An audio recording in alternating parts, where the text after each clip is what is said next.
eri saralla. Ja se on semmoinen asia, joka vaikuttaa varmasti myös sun tai joihinkin sun läheisiin.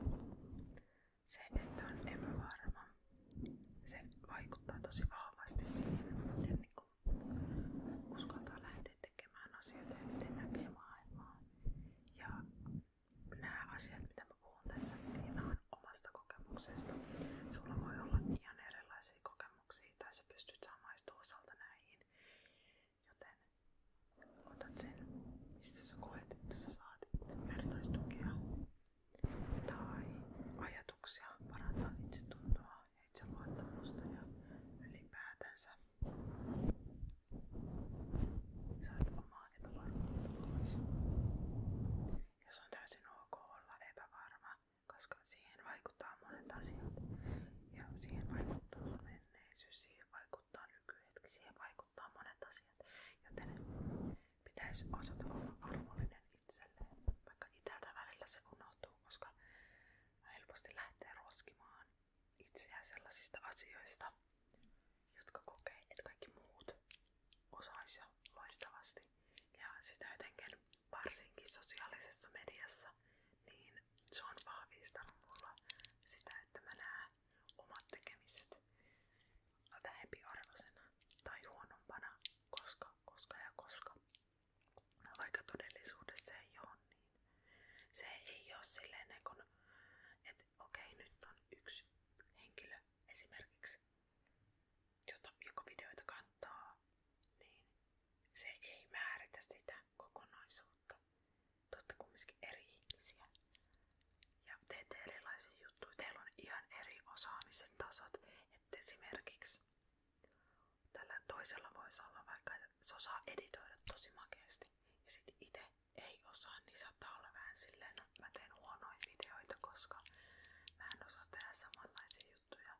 Mutta se, että on erilaisuutta ja annetaan sen olla vähän semmoista rosoisuutta. Mä tykkään itse, että mun sisältö olisi vähän semmoista rosoisuutta, että näkyy virheitä, näkyy niin kun kehon epäpuhtauksia ja kehon eri muotoja tai tällainen niin kun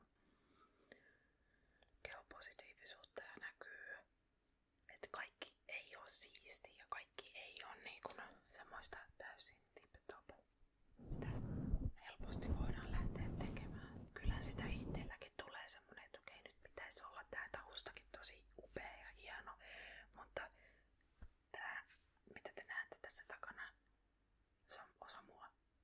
Se kertoo musta ja mä oon ihan fine sen kaa ja mä en näe itse silleen, että mun pitäisi lähteä hirveästi muokkaamaan omaa ympäristöä sen takia, että mä sopisin esimerkiksi sosiaalisen median näihin. Otetaan nyt vaikka semmoset puhtaat ja hienot ja tällaiset. Mä haluan olla se rosonen ja se, kellä näkyy sitä legit paskaa ympärillään, koska sitä todennäköisesti kaikilla on, vaikka nämä ihmiset voi peittää sitä. Mä katsoin just jonkun videon, missä oli, että somettajia, niin ne on maksanut itteensä johonkin, missä on tämmönen kuvauspaikka, joka näyttää, että ne olisi jossain yksityiskoneessa. Ne on maksanut jostain kontista, joka näyttää lentokoneelta, ja laittanut sit somekuvan. Ja tää just ylläpitää sitä, että ajatellaan, että kaikilla menee niin paljon paremmin, ja meidän on tosi vaikea välillä edes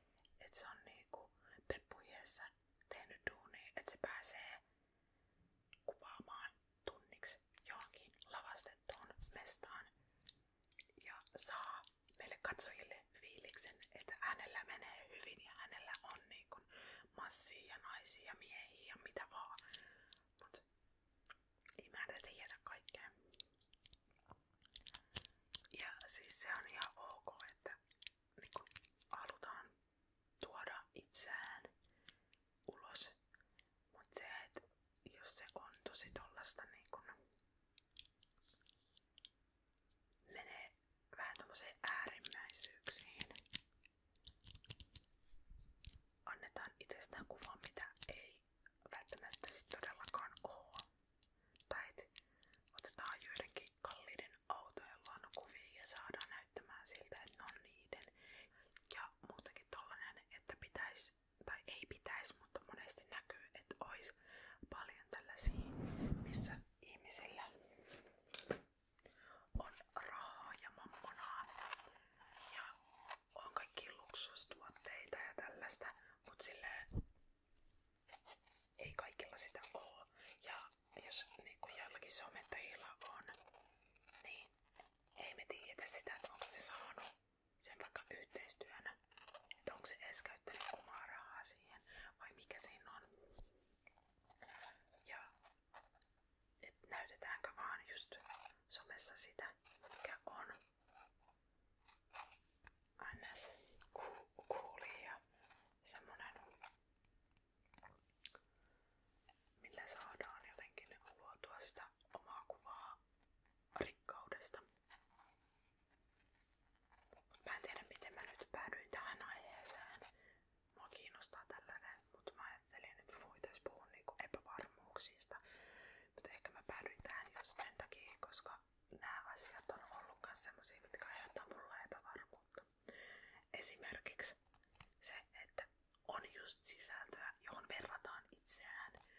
Se saa epävarmaksi. On ihmisiä, jotka näyttää paremmalta. On ihmisiä, jotka osaa puhua paremmin. Tai on ihmisiä, joilla on vaan jotenkin tosi semmonen joku piirre, mistä itse on epävarma. Ja sitä helposti lähtee niin kun rankasemaan tai lamaantumaan. Et nyt mä en pysty tähän samaan asiaan, niin mä olen jollain tavalla huonompi tai vääränlainen.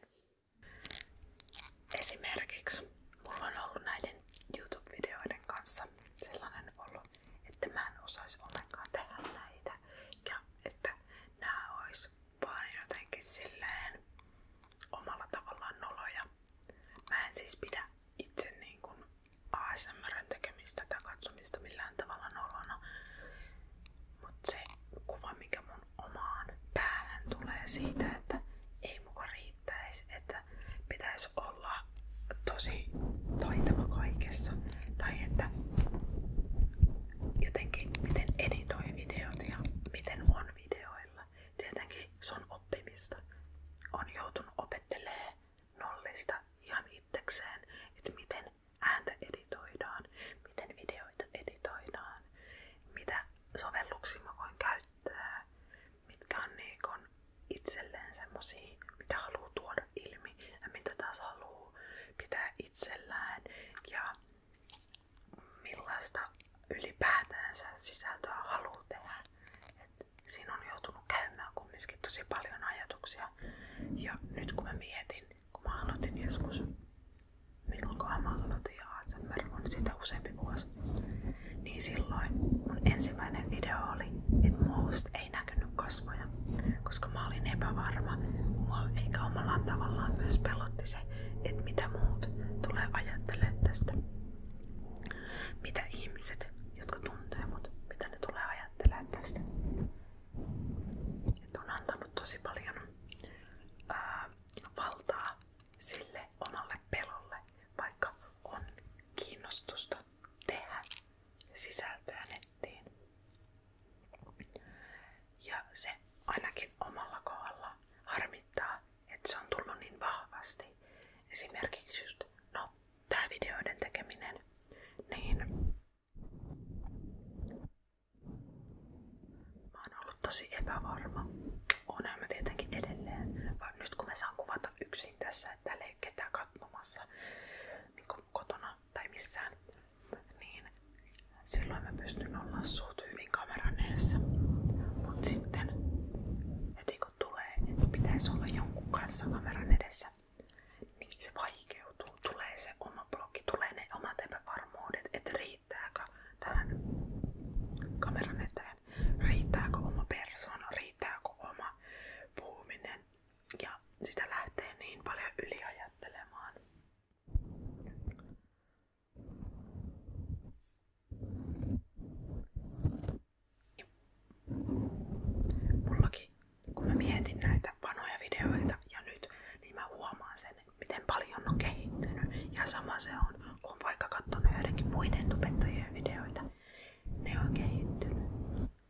sitä ei välttämättä itse huomaa. Ja varmasti sullakin on joku asia, mistä sä oot ollut tosi epävarma vaikka vuosi sitten.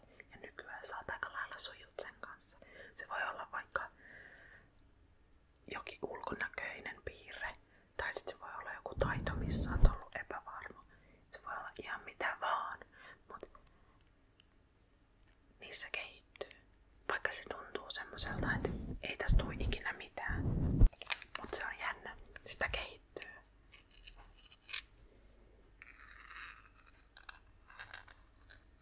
Ja sitä pitäisi uskaltaa olla oma itsensä, mutta se on varmasti pelottavaa myös muillekin.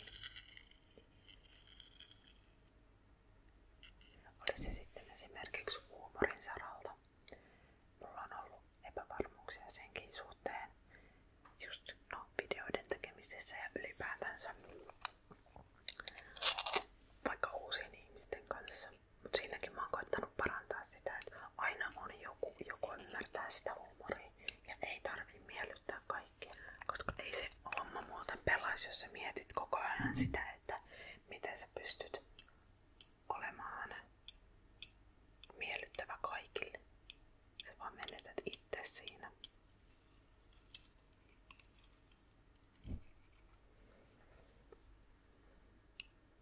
Ja mulla on ainakin lisännyt ulkonäöllisesti itsevarmuutta se, että esimerkiksi mä en oo sheivannut tänä kesänä mun jalkoja. Nykyään mä oon epävarma siitä, että mulla ei oo jaloissa jalkakarvoja. Tai jos silleen niinku siinä on semmonen täplä, missä ei oo karvatusta. Että on esim. Vaikka tullut joku haava tai joku.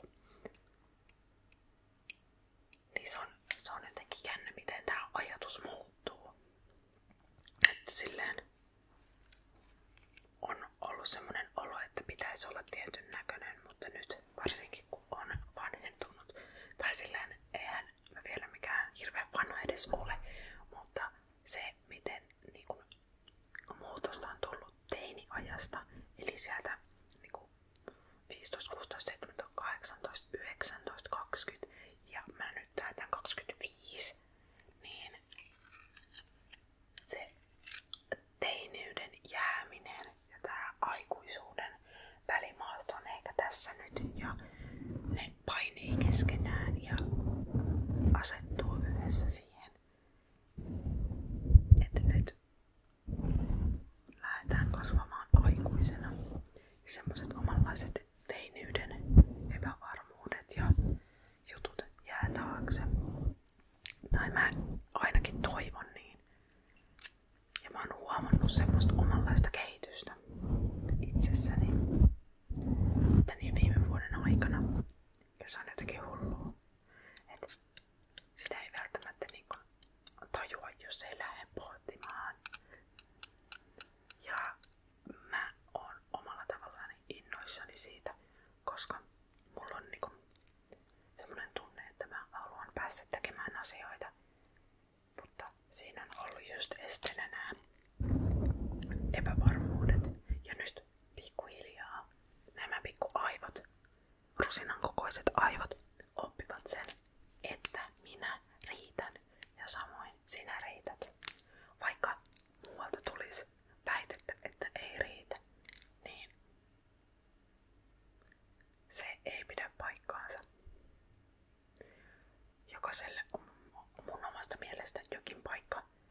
Että vaikka sun osaaminen ei riitä johonkin rahajuttuihin, niin sun osaaminen voi olla vaikka jossain luontoon liittyvässä, että sä oot tosi älykäs vaikka kasvien kanssa tai jotain muuta vastaavaa. Että älykkyyttä on niin paljon erilaista. Ja niille pitäisi antaa oma paikkansa ja tilansa. Ja niitä ei pitäisi mitenkään laittaa, että no, tämä on nyt parempaa älykkyyttä kuin tämä. Vaan että ne olisi suunnilleen tälleen näin, koska niin kun, jos kaikki osaisi vaan vaikka matematiikkaa, niin sit jää monet muut asiat tekemättä. Ja maailmassa on niin paljon mielenkiintoisia asioita, mutta meidän pitäisi vaan antaa itsemme uskaltaa tehdä niitä juttuja, mitkä on meille semmonen niin kuin Se oli tää ASMR silloin joskus nuorempana. Ja mä oon oikeesti niin ylpeä tästäni, että mä oon lähtenyt tekemään tätä. Mä oon ollut tosi epävarma kaikesta, mitä mä oon sanonut omasta persoonasta, mitä mä tuon ilmi itteeni tähän videolle ja kaikkea, mut nyt mä oon ylpeä ja mä tuun kehittyä ja sä tuut kehittyä ja silleen. Joo, tällainen epävarmuuden, sosiaalisen median ja muiden asioiden pohdinta. Tällaiset asiat on kiinnostavia. Ja mä oon kans omalla tavallaan halunnut puhua tällä kanavalla näistä, koska se, että on ollut niitä epävarmuuksia ja omalla tavallaan myös se, että te ootte kattonut näitä videoita ja mä huomaan, että hei, täällä on ihmisiä, joita oikeasti kiinnostaa ja ne tykkää katsoa mun videoita, niin se on tuntunut semmoiselta hyvältä, se on tuntunut semmoiselta niin kuin, että mä oon luultavasti itseni kanssa oikealla suunnalla. Että mä saan tehdä sitä, mistä mä tykkään. Mä saan olla sitä, mitä mä oon. Ja kumminkin on aina joku, vähintään mun poikaystävä tai paras kaveri, joka on katsomassa mun videoita. Mutta niin. Itsevarmuus on kasvanut. Se on jees. Ja nyt mä koitan siirtää sitä itse myös tonne työmaailman puolelle, koska siellä on tullut otettua koluja. Ja nyt mä haluan saada ne asiat kuntoon. Mutta tässä on aikaa. Tässä on aikaa. Mä varmaan ehdin tekee duunia sinne 100-vuotiaaksi asti, niin tässä on aikaa.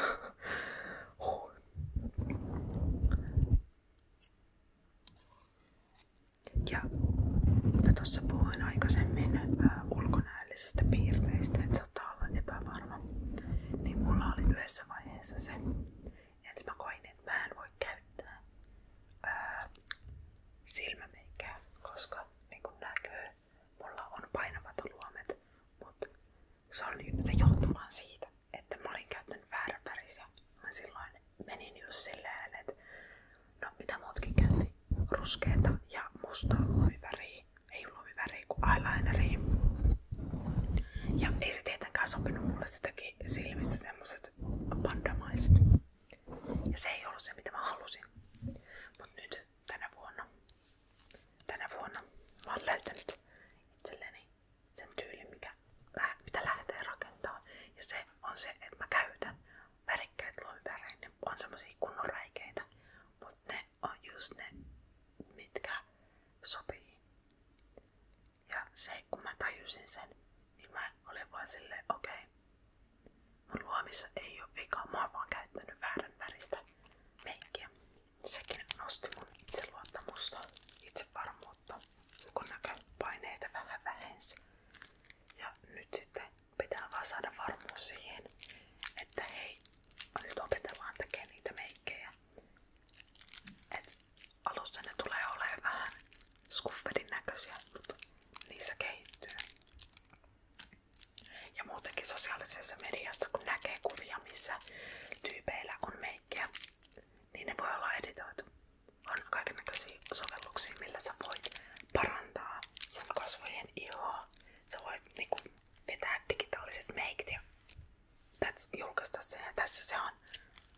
Joten pitää olla tietoinen näistä, että ei lähde vertailemaan itseään ja tätä somemaailmaa.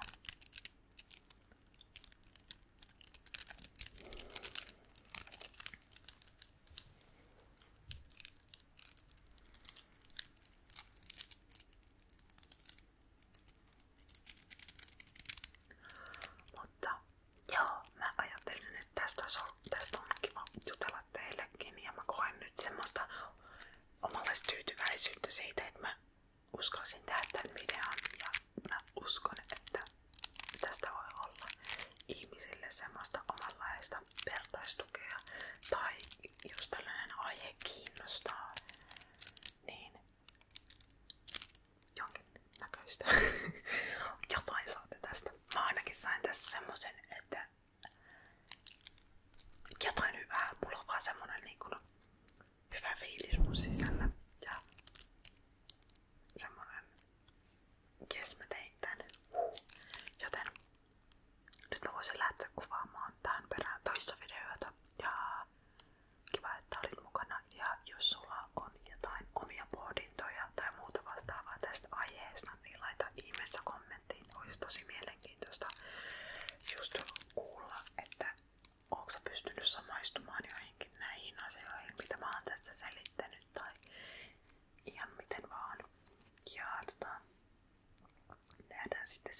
seuraavalla videolla. Moi moi!